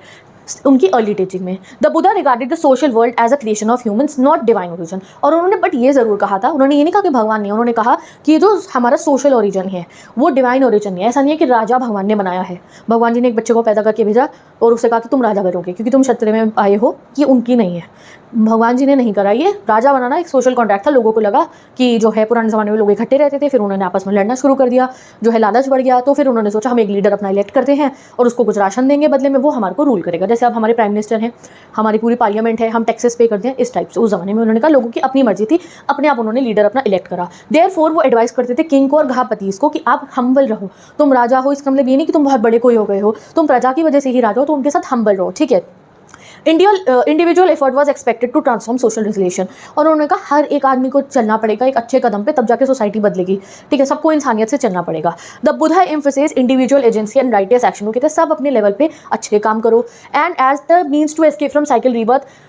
एक इंसान को सेल्फ रियलाइजेशन एंड निबना जो है अचीव करना पड़ेगा, यानी कि extinguishing of ego and desire to end the cycle of suffering to those who renounce the world. तो ये मैंने बुक की लाइन इसलिए लगाई है क्योंकि ये समझ में बच्चों को नहीं आती अगर बुक से पढ़ते हैं तो बुद्धा जी ने यही कहा था कि पहले तो हमें सेल्फ रियलाइजेशन, अपनी गलती माननी है, एक सही कदम पे चलना है और निबना करना है जो ईगो है हमारा, जो हमारा आप कह सकते हो डिजायर्स है, हमारी मोह माया, ठीक है, लगाव, उस सबको हटाना पड़ेगा अगर हमें इस लाइफ के चक्र से बाहर निकलना है। तो according to Buddhist tradition his last words were be lamps unto yourself और you must work out for your own liberation. तो बुद्धा जी ना इंडिविजुअलिटी पे बहुत फोकस करते थे कि हम एक इंसान अपनी मदद खुद कर सकता है, ठीक है। तो अगर तुम्हें लाइफ में कुछ करना है तो be the lamp to yourself, यानी कि अपनी ज़िंदगी तुम खुद ही सुधार सकते हो और खुद ही बर्बाद कर सकते हो। क्योंकि कोई तुम्हें आके लेबर यानी कि फ्री नहीं कराने वाला है, कोई आके तुम्हारी परेशानी से बाहर नहीं निकाल सकता है, वो तुम खुद ही होगे जो अपने आप को अपनी परेशानी से बाहर निकालोगे। चलिए आगे आते हैं अपने नेक्स्ट टॉपिक पे, फॉलोअर्स ऑफ बुद्धा। अब बुद्धा जी के जो है बहुत सारे फॉलोअर्स बनने लग गए। Soon grew the body of disciples of Buddha, and फिर बनने लगे उनके संघ। संघ मतलब क्या, उनकी ऑर्गेनाइजेशन जहाँ पे वो सब लोग रहते थे, मंक्स रहते थे। The monks too became teachers of dhamma, और फिर बुद्धा जी की जो बातें बोली गई थी उसको हम धम्मा कहते हैं, वो सारे मंक्स टीचर्स बन गए जो धम्मा पढ़ाते थे। These monks live simple life, ये सिंपल लाइफ जीते थे और सिर्फ उतना ही लेते थे समाज से, भिक्षा मांगते थे ये जितना उनको जरूरत है। ये नहीं कि 1 किलो चावल ले और रोज से बैठ के खा रहे, नहीं, रोज आधी कटोरी चावल मांग के रहेंगे, जितना है उतना खाएंगे, ठीक है जी। सच एज एक ही बोल होता था उनके पास और उतना ही वो रिसीव करते थे जितना एक दिन के लिए उन्हें चाहिए होता था। They lived on AIIMS, AIIMS मतलब होता है भिक्षा पे वो रहते थे, और उनको कहते थे हम भिकूस। भिकूस किसे कहते थे, जो मंक होते थे मेल, ठीक है, ऑब्वियसली मेल होंगे वो, तो उन्हें हम भिकूस कहते थे। तो initially only main were allowed in the संघा, मेन ही अलाउड होते थे बुद्धा जी के संघ में। जो लोग मतलब सोसाइटी समाज छोड़ के आते थे ना, मतलब दुनिया को परे करके आते थे, उसमें सिर्फ आदमी अलाउड थे। मतलब बुद्धा को शुरू में ऐसा लगता था, बुद्धा जी को ये लगता था कि औरतों को ये काम नहीं करना चाहिए, मतलब औरतों को वो नहीं आने देते संघ के अंदर। बट देन उनका एक बहुत ही प्यारा डिसाइपल था, उसका नाम था आनंदा, ठीक है।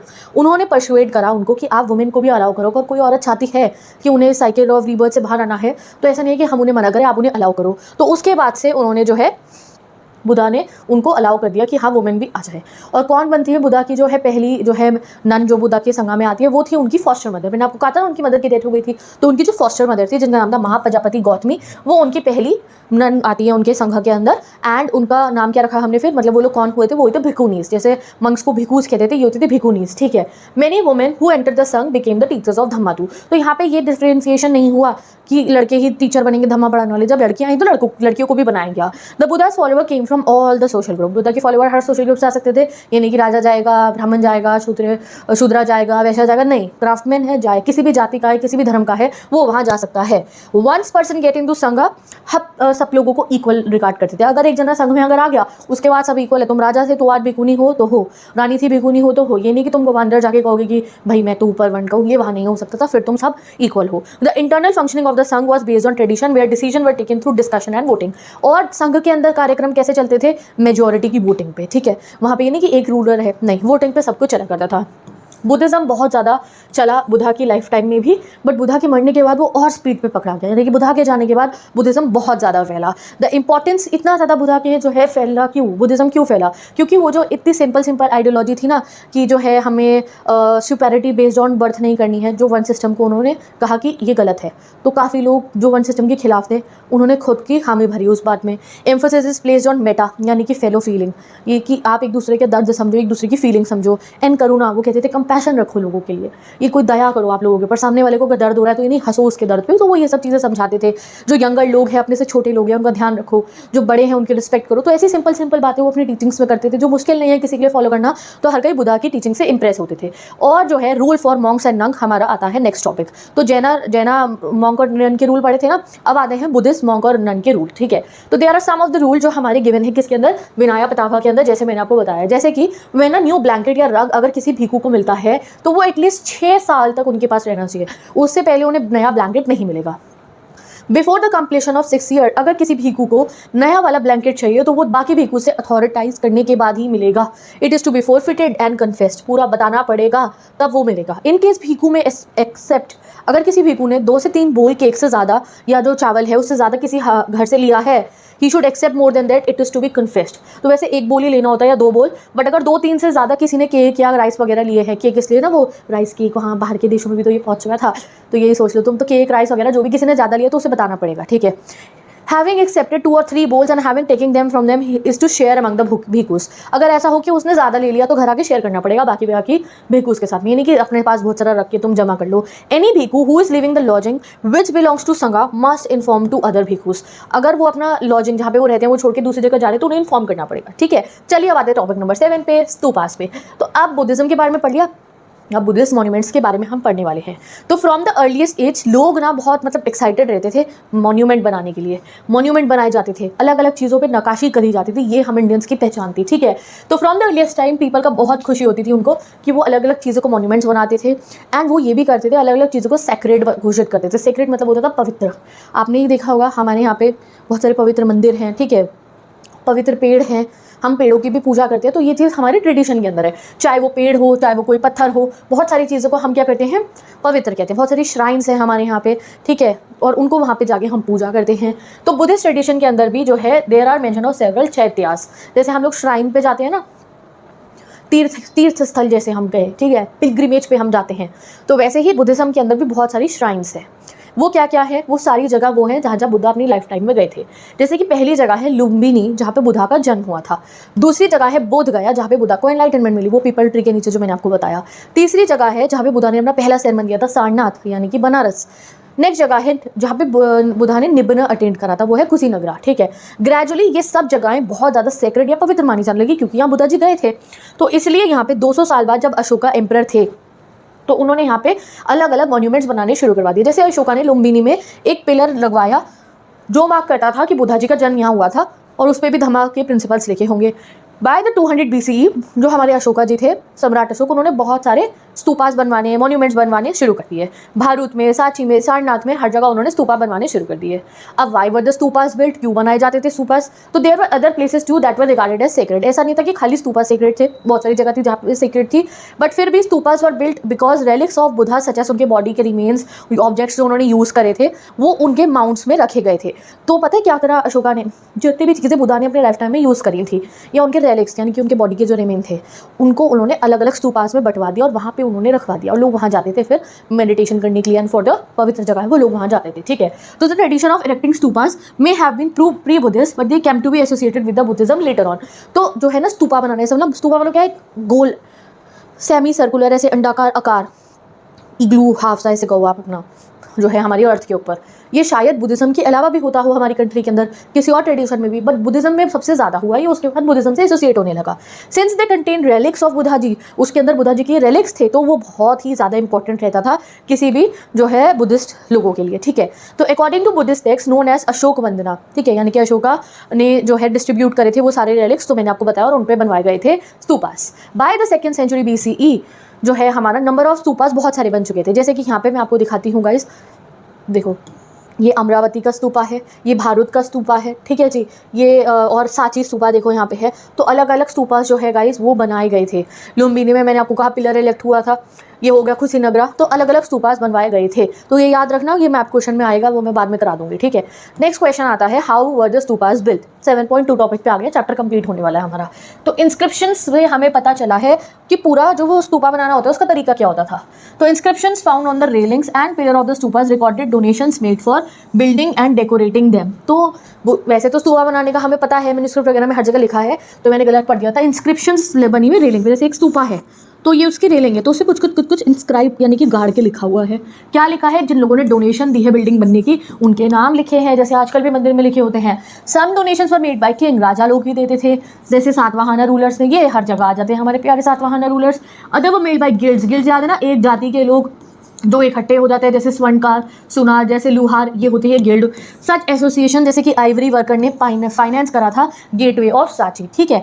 100 of donations were made by women and men who mention their names, place from where they came from. Normal लोग भी बहुत डोनेशन करते थे, ठीक है, उनका ऑक्यूपेशन, उनके रिलेटिव्स तक के नाम वहाँ पे गड़े हुए हैं।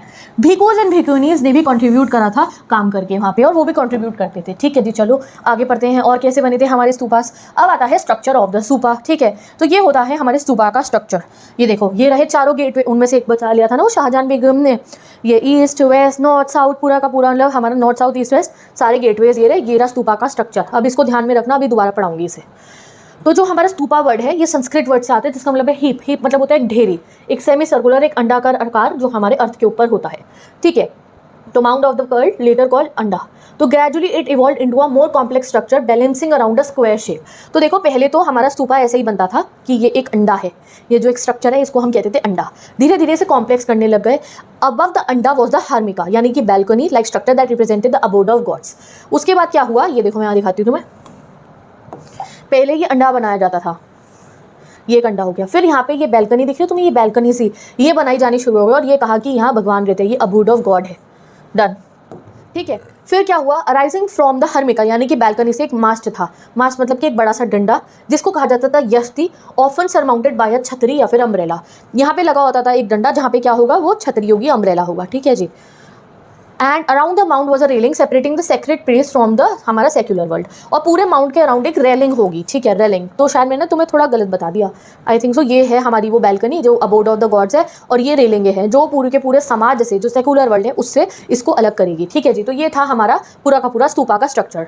तो जो अर्ली स्तूपास थे एट साची एंड जो है हमारा Bharhut were plain except for the stone railings. तो स्तूपा का स्ट्रक्चर धीरे धीरे बढ़ा। तो जो साची का और भरूच का स्तूपा था वो सिंपल प्लेन है, गोल अंडाकार आकार था, हाफ सेमी सर्कल वाला, और चारों तरफ रेलिंग थी विच रिजेंबल टू अ बैम्बू और अ वुडन की फेंस। और जो गेटवे थे वो काफी रिचली कार्व थे चारों पॉइंट पे, यानी कि चारों डायरेक्शंस में, ठीक है। Worshippers enter through the eastern gateway. तो ईस्टर्न गेटवे में एंटर करना होता था, ये रूल आप याद रखो। वो वॉक करते थे माउंट के अराउंड क्लॉकवाइज डायरेक्शन, जैसे हम परिक्रमा करते हैं ना, बिल्कुल वैसे ही। And keeping the mount on the right जो है इमिटेटिंग द सन्स कोर्स, जैसे सूरज की किरणें चलती है बिल्कुल वैसे ही, ठीक है। Later the mound of the stupa came to be elaborated. फिर वो इलेबोरेट होने लग गए, उनमें और स्कल्पचर्स ऐड होने लगे, जैसे अमरावती का और शाहजहाँ की ढेरी जो पेशावर पाकिस्तान में है, जो आज के समय पे पाकिस्तान में जा चुका है, वो काफ़ी इलेबोरेट रूप में बनाए गए थे। डन। अब आते हैं हम आगे टॉपिक पे, discovering stupas the fate of Amaravati and साची। तो साची स्तूपा का तो आपने पढ़ लिया था कि साची स्तूपा को बचाने वाली आ गई थी हमारी शाहजहां बेगम, वरना तो उसको ब्रिटिशर्स आके पूरा का पूरा कुछ ना कुछ उठा के ले जाते म्यूजियम में, या उसके प्रेजर्वेशन के लिए कोई पैसे ही नहीं देता बाद में। अगर हम अमरावती स्तूपा की बात करें तो अमरावती स्तूपा ना वो थोड़ा और पहले मिल गया था।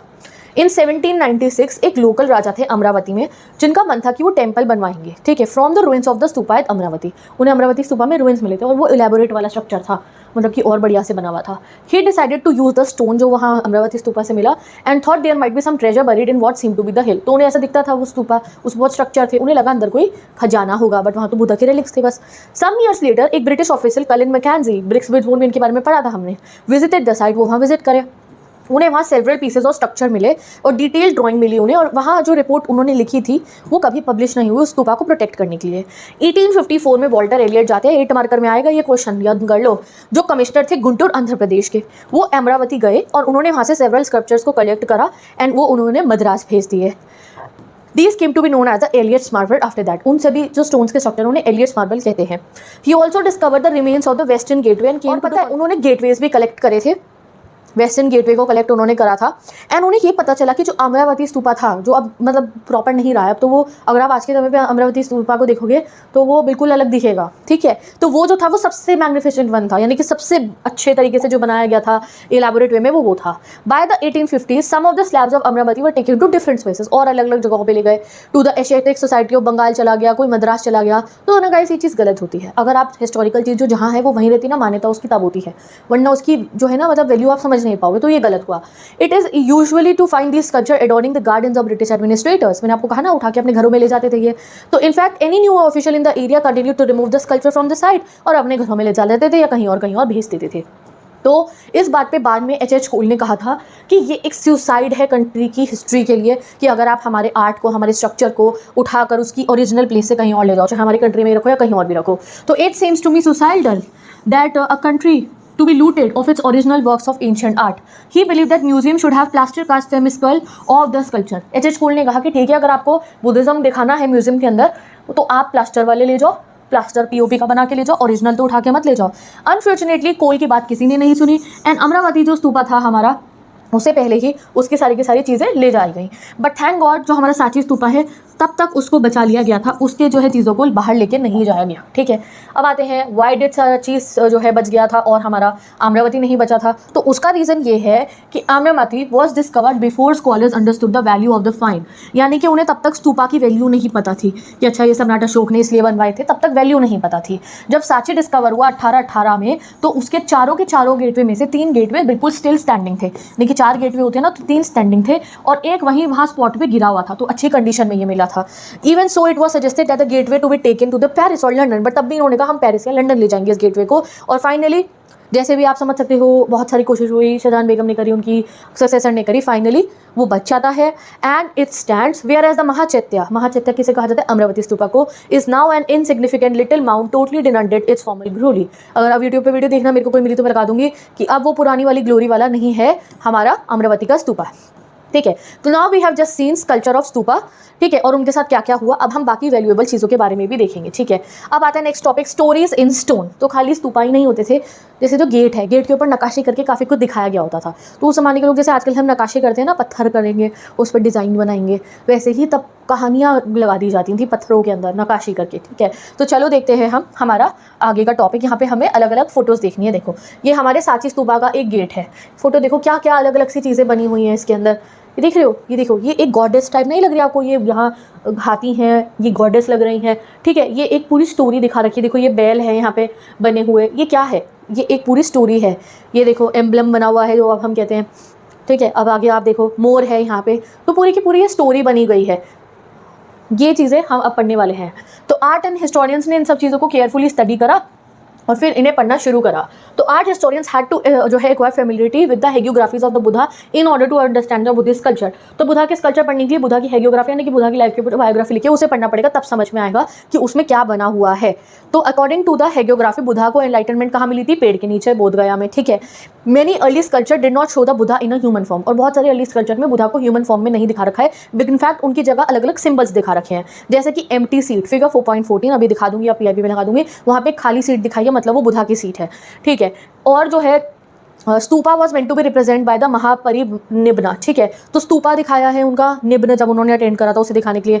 अनदर फ्रीक्वेंटली यूज सिंबल है व्हील, ठीक है। तो वो जो उन्होंने फर्स्ट सेरेमन अपना दिया था वो दिखाया जाता है व्हील के लिए। As it is obvious such sculptures can not be understood literally, for instance the tree does not stand simply for a tree but symbolises an event. तो वो जो ट्री है वो ट्री नहीं है, वो दिखाया जा रहा है बोधगया का वो बोधि ट्री है जहाँ पे बुद्धा ने एनलाइटनमेंट अटेन करा था। तो जब तक आपको उसके पीछे की कहानी नहीं पता तुम्हें तो ट्री लगेगा। तो ये चीज़ यहाँ पे लिखी गई है, ठीक है। तो ये जैसे आप देखो ये एक आर्टवर्क बना हुआ है, तो इनको समझने के लिए आपको पहले बुद्धा की लाइफ को समझना पड़ेगा। ये देखो आप यहाँ पे ये पूरी स्टोरी है, देख लो a part of northern gateway. ऐसा लग रहा है इतने सारे लोग हैं, क्या काम कर रहे हैं, ये क्या दिखा रखा है यहाँ पे अलग अलग सी चीज़ें। ये वो मैं सिंबल आपको कह रही थी, ये जो चक्रा है ये उनका पहला सरमन दिखाया जा रहा है। ये जो स्तूपा है ये जो निब्न अटेन करा था वो है। ये जो पेड़ का स्ट्रक्चर है ये इन्होंने कहा है, ये लोग जो ऐसे जैसे देख रहे हो वर्शिप कर रहे हैं, ये शायद है ये खाली एम्प्टी सीट दिखा रखी है, ये वो जगह है जहाँ पे बुद्धा ने एनलाइटनमेंट अटेन करा था। ये देखो आप यहाँ पे इनको कहा गया गजा लक्ष्मी, ये मैंने गॉडेस आपको दिखाई थी ना, ये गॉडेस है और यहाँ पे ये जो है गज है यानी कि हाथी है। ये देखो ये सरपेंट, और ये देखो ये यहाँ पे भी एक हाथी है, एलिफेंट है, दस्ताची। तो ये अब इनको समझना था कि ये क्या है। तो other sculptures at Sanchi were perhaps not directly inspired by the Buddhist idea. जैसे कि काफ़ी सारे स्कल्पचर हमें सांची स्तूपा में ऐसे दिखे जिनको देखिए हमें लगा यार बुद्धिज्म में जो चीज़ें सिखाई जाती है उससे तो मिलता जुलता ये है नहीं। जैसे कि ये लेडी है जो ये झूल रही हैं ये पेड़ पत्तों पे, तो ये जो लेडी है ऐसा तो हमारे को बुद्धिज्म में तो ये सब दिखाया कि आपको दुनिया की मोह माया से दूर रह जाना है। तो ये कनेक्शन नहीं बैठ रहा इन लेडी का यहाँ पे ऐसे मतलब इस टाइप से डांस करते हुए, तो ये कनेक्शन नहीं बैठ रहा, ठीक है। Beautiful women swinging on the gateways. Initially scholars को ये लगा कि ये जो इमेज है इनका रिनाउंसिएशन यानी कि दुनियादारी छोड़ने से तो कोई ज़्यादा लेना देना दिख नहीं रहा। हाउएवर इनको बहुत बारीकी से देखने के बाद उन्हें ये लगा कि इट मे बी जो है रिप्रेजेंटेशन ऑफ जो है शलाभंजिका, ठीक है। तो उन्हें ऐसा लगा कि ये शलाभंजिका की रिप्रेजेंटेशन है। शलाभंजिका कौन है, एक पॉपुलर बिलीफ के अकॉर्डिंग ये वो थी जिनके टच से कोई भी चीज़ पेड़ और फ्लावर में और फ्रूट में बदल जाती थी और ऑस्पिशियस सिंबल माना जाता था। तो ये इसलिए इसको डेकोरेशन के लिए दरवाजे पे लगा दिया जाएगा। तो ये जो शलाभंजिका का मोटिव है that many people who turn to be Buddhism enriched it with their own pre-Buddhist and even non-Buddhist beliefs, practices and ideas। तो उनका मतलब ये था शलाभंजिका को कि एक ऐसी लेडी जो सब चीज़ों को छू देगी, पेड़ पौधे और एक अच्छी चीज़ बना देगी। उसका मतलब ये है कि जब आप बुद्धिज्म में जा रहे हो, चाहे आप पहले ऑब्वियसली बुद्धिज्म को फॉलो नहीं करते हो, अपने भी आइडियाज़ लेकर आ रहे हो, तो आप और इनरिच हो जाओगे, आप और ग्रो कर जाओगे। जैसे फलों से लदा पेड़ होता है ना, वैसे आप बन जाओगे। तो ये कुछ ऐसे इसका भी कोई डीप हिडन मीनिंग होगा, इसलिए उन्होंने शलाभंजिका को बनाया है कि आप भी जब वहाँ पहुँचोगे तो आपके साथ ऐसे होगा। तो मतलब लगभग हमारे हिस्टोरियंस को क्या लगा था कि ये जो मोटिव्स यहाँ बने हुए हैं इनका बुद्धिज्म से तो कोई रिलेशन ज़्यादा दिख नहीं रहा है। कुछ और इमेजेस भी हैं, जैसे कि कुछ इमेजेस में हमारे को एनिमल्स के डिस्क्रिप्शन मिले हैं, हॉर्सेस के और उन सब के। तो ये सब भी जो है हमारे को एक पूरा वो कैटल का सीन बना हुआ है। एक हमारे को पूरा का पूरा इमेज गिवन है जो वुमेन सराउंडेड बाय एलिफेंट है, यानी कि जो गजा लक्ष्मी मैंने आपको बताई, जो भी जो है अभिषेक हो रहा है उनके ऊपर, जो पूरे के पूरे वो कर रहे हैं, कौन, वो जो हाथी उनके ऊपर अभिषेक कर रहे हैं। तो सम हिस्टोरियंस कहते हैं कि ये कौन है, ये माया है, बुद्धा की जो मदर है, और बाकी कहते हैं कि नहीं ये माया नहीं है, ये तो हमारी माता लक्ष्मी है। उनको उन्होंने जो है गेटवे पे दिखा रखा है, जो है हमारी गॉडेस ऑफ फॉर्च्यून, जिनको हम एलिफेंट्स के साथ एसोसिएट करते हैं, ठीक है। It is possible that devotees who saw this sculpture identify figure with both Maya and Gaja Lakshmi, ठीक है। और सरपेंट की भी अगर हम बात करें, this motive seem to be derived from popular tradition which were not always recorded in the text. अगर हम सरपेंट की बात करें तो आपको खुद को बताओ, मुझे देख के सरपेंट कैसा लगता है, शेषनाग जी जैसा लगता है ना। तो मतलब बहुत सारी चीजें ऐसी थी जिसको हिस्टोरियन कंफ्यूज होते थे कि ये ऐसे मोटिव्स यहाँ क्यों बने हुए हैं। Interestingly one of the earliest modern art historian James Fergusson ने सांची को क्या कहा, Sanchi to be a centre of tree and serpent worship. तो उन्हें ऐसा लगा क्योंकि सर्पेंट के सिंबल बहुत सारे मिले यहाँ पे हमारे को सांची में, तो उन्होंने कहा कि वो जगह है जहाँ पे ना ट्री की और सांपों की पूजा होती होगी। उन्हें नहीं पता था कि ये बुद्धिस्ट फिलोसफी से रिलेटेड है, तो उन्होंने ऐसा कुछ तब कहा था। ठीक है, चलिए अब आते हैं हम अपने आगे वाले टॉपिक्स पे। ये देखो, अब आगे हम आएंगे फाइनली, अब हम हिंदुइज्म के बारे में और अलग वेद चीजों के बारे में पढ़ने वाले हैं।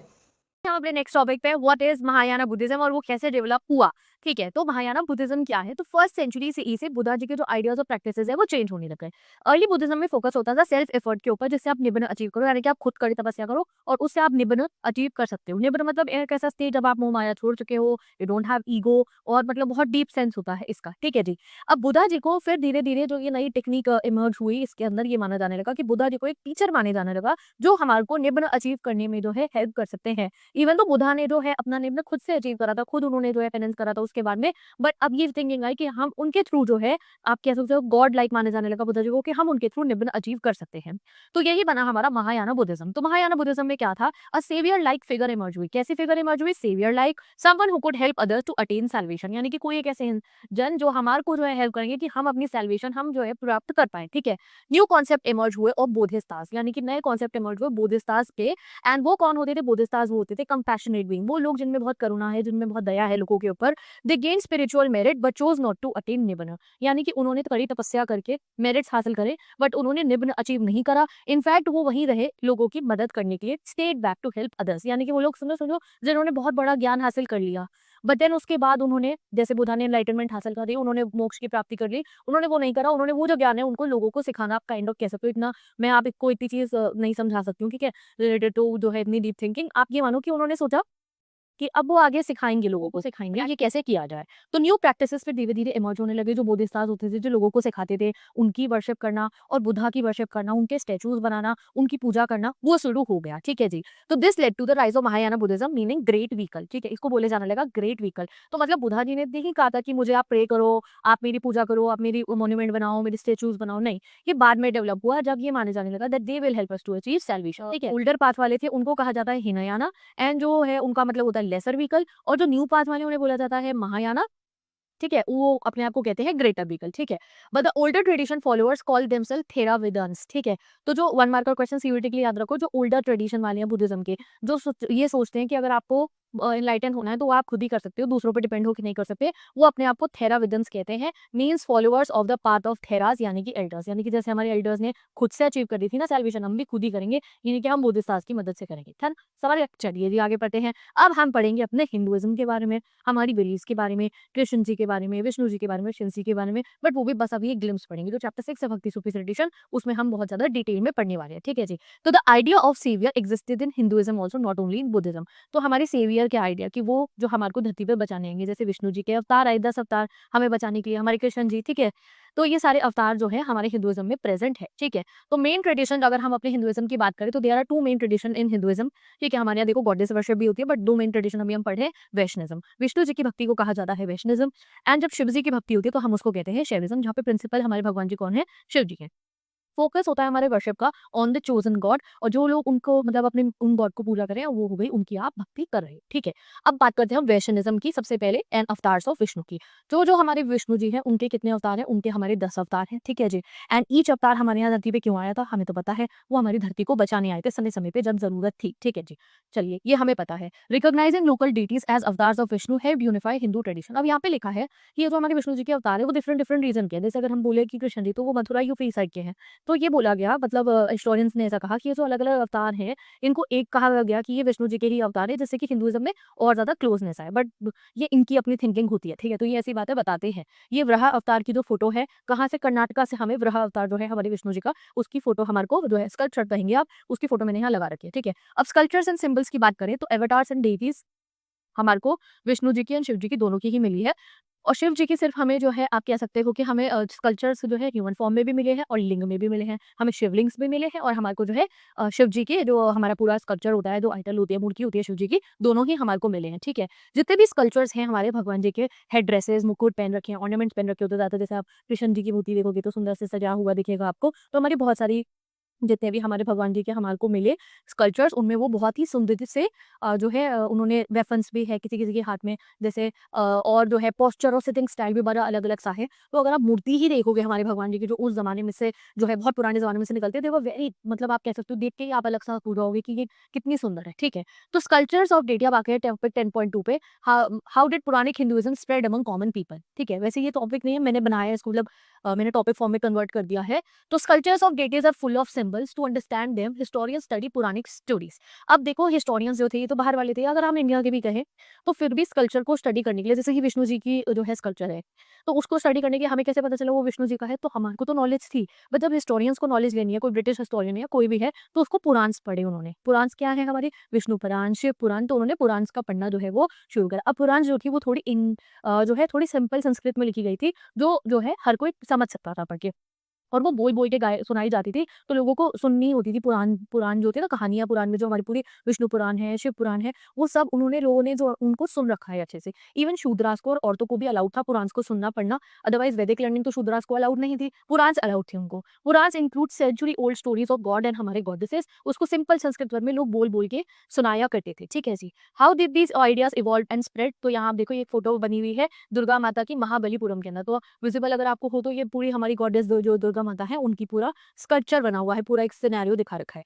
तो पुराने कंटेंट में हमारे प्रीस्ट जो है, मर्चेंट जो है, ऑर्डिनरी पीपल जो है, सब घूमते थे और वो पुराण्स को जो है इधर से उधर सबको सुनाया करते थे। फिर पुराण का कंपाइलेशन लिखा भी गया, बाद में उसे और पढ़ा गया, तो वी नो, ठीक है। For example Vasudeva Krishna worship started in Mathura region, over centuries his worship spread across India. तो ऐसा एनसीईआरटी में लिखा है कि जो कृष्ण जी है उनकी पूजा पहले मथुरा यूपी में होती थी, फिर जो मतलब उनके बारे में जो है पता चला पूरा ऑल ओवर इंडिया में वो जब फैली, बहुत पुराने जमाने की बात है, अब की बात नहीं हो रही है ये, तो तब फिर और जगहों पे भी जो है उनकी पूजा की जानी शुरू हुई, ठीक है। मतलब ये ऐसा सोचते हैं स्टोरी, जब हम हिस्ट्री के पॉइंट ऑफ व्यू से पढ़ रहे हैं, हालांकि कृष्ण जी विष्णु जी के अवतार है, ठीक है, तो वो चीज तो वो यूपी में थे ना, ठीक है, मथुरा में थे, तो वो चीज बाकी सब कॉन्टिनेंट में कैसे पता चली, तो हिस्टोरियन इस पॉइंट ऑफ व्यू से चैप्टर को देखता है, ठीक है। तो वो सोचते हैं कि फिर धीरे धीरे पुराण के थ्रू लोगों को पता चला, पूरे इंडिया में जब लोगों ने पुराण को सुना पढ़ा तो उन्हें भी पता चला, इस टाइप से ये बात यहाँ पे लिखी गई है। चलिए आगे बढ़ते हैं। How were the temples build, अब हम टेम्पल के स्ट्रक्चर को पढ़ने वाले हैं, ठीक है। तो और हमारा टेम्पल का स्ट्रक्चर जैसे आजकल आप देख रहे हो कितने ही अति सुंदर टेम्पल्स हमारे बन रहे हैं, तो वो कैसे इवॉल्व हुआ। तो फर्स्ट टेम्पल्स जो हमारे बनते थे वो सिर्फ एक स्मॉल स्क्वायर रूम होता था, जिसको हम कहते थे गर्भगृह, ठीक है। उसको एंटर करने का एक डोरवे होता था, वहां हम जाते थे और डीटी की इमेज को वर्शिप करते थे। लेटर एडिशन हुए हमारे टेम्पल के अंदर एक toll tower over the shrine बनता था, जिसे हम कहते थे शिखर, ऐसे कई बार वो कोनिकल भी होता था, उसे कहते थे शिखरा। वॉल्स जो होती थी टेम्पल की उसे स्कल्पचर से डेकोरेट करा जाता था। जो बड़े-बड़े टेम्पल होते थे उनमें assembly hall, high wall, gateway और वाटर सप्लाई जैसे कुआं भी होता था, जिससे लोग वहाँ आए तो वहाँ पे पानी भी पी सके, ठीक है। अब बड़े-बड़े major rock cut temples guys हमारे इंडिया में बने। जैसे आप यहाँ देख सकते हो कैलाशनाथ टेम्पल, ठीक है हमारा।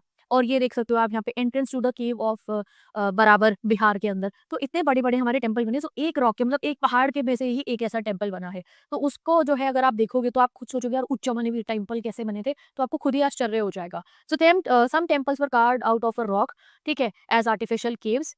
This practice was very old dating back to Ashoka's time, ठीक है। Each caves built for Ajivika sect renouncers. तो ये दिखाया ना मैंने आपको, ये दिखाया है, ये केव है, इसके अंदर टेम्पल बना रखा है और ये आजीविका सेक्ट के रिनाउंसर्स भी अपने लिए ऐसी केव्स बनाया करते थे। Over time this tradition involved into a massive rock cut temple. धीरे-धीरे खाली केव के अंदर भारी खाली गेटवे सजावा नहीं, बड़े-बड़े पूरे-पूरे टेम्पल ही रॉक के कटे हुए बनाए जाने, मतलब पहाड़ को जो है काट के बनाने जाने शुरू हुए, ठीक है।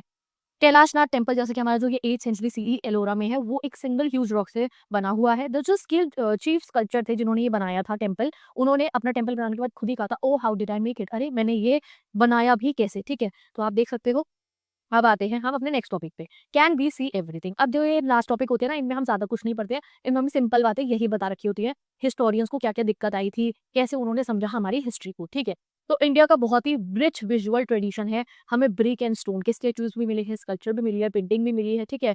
बहुत सारे आर्टिस्ट, स्कल्पचर, मेसन्स, आर्किटेक्ट, सब कुछ है हमारे यहाँ पे। But the question is, do we really understand what this image meant to people 2000 years ago, कि क्या अगर हमें कोई मूर्ति दिख रही है तो हमें पता है 2000 साल पहले लोग उस मूर्ति को कैसे देखा करते थे, क्या हम सब चीजें समझ पा रहे हैं अच्छे से। तो भाई इसका जवाब तो हमारे पास नहीं है।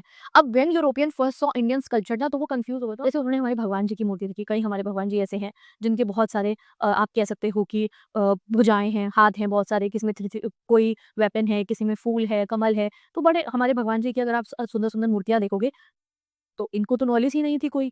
इन्हें तो पता ही नहीं था कुछ भी, तो ये इनको बड़ा अलग सा लगता था कि ये हाउ इज दिस, क्योंकि इन्होंने तो वो सिंपल सिंपल आप कहो जो या अलग अलग से ग्रीक स्टैचूज ही देखे थे जहाँ पे ह्यूमन है ऐसे हाथ करके खड़े हैं ऐसे खड़े हैं, अलग अलग से जो ग्रीक स्टैचूज होते हैं इन्होंने तो वही देखे थे। हमारे कोई जैसे अगर आप उन्होंने गणेश जी का स्टैचू देखा, ठीक है, या उन्होंने हमारे जो है विष्णु जी के अवतार के स्टैचू देखे अलग अलग, जैसे मैंने वराह अवतार आपको दिखाया, ठीक है, तो ये देख के बड़े हैरान होते थे कि यार ये क्या चीजें हो रही है, इन्हें समझ में नहीं आता था। They compare Indian artwork to Greek, तो उससे तो हमारा कोई कंपेरिजन हो ही नहीं सकता है।